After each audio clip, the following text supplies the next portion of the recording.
Hi, my name is Diego Villegas and my partner name is Felipe García. He's going to talk about later. What we are going to do in this video is discuss some of the topics that we take in our class that are the main topics of the documentary The Power of the Fed. So let's get right into it. Quantitative easing as an epic experiment. In 2008, the financial blood supply of our capitalist economy failed. As Richard Fisher noted, the veins and capillaries of the system collapsed. In response, the Federal Reserve, or Fed, launched an epic experiment like we've never seen before, called quantitative easing, or QE. This was pure monetary alchemy, creating new money out of thin air, out of nothing, just printing it, to purchase trillions of dollars in mortgage-backed securities and government debt.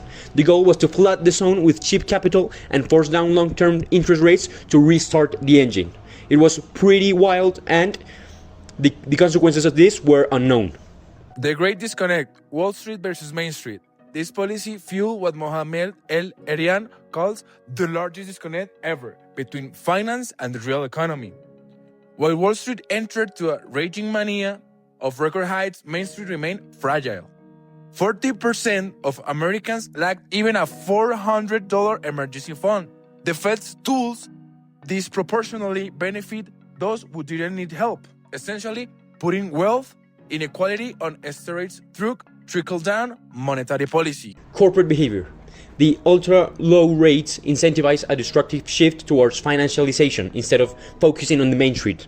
Marquee companies borrowed record sums not to hire but to fuel an endless cycle of stock buybacks, exceeding $6 trillion in a decade. As Dion Rabin observes, companies use cheap debt to invest in technology that eliminates workers using CEO bonuses while reducing headcounts. This behavior creates a share price illusion rather than real wealth. Instead of employing people, they just bought the stocks because at the end the objective was to focus on shareholders. And how do you do that? By boosting share prices up. And how do you do that? By buying back all of the stocks that you sold. The 2020 intervention and moral hazard. When the 2020 pandemic hit, the Fed's response was unprecedented.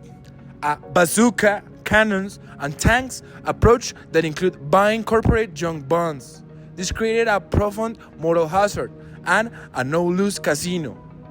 By providing an ironclad backstop, the Fed has socialized the losses while allowing the private players to keep the profits. We must now confront the perverse side effects on this long-term monetary medicine. Now, what Andres was saying was key.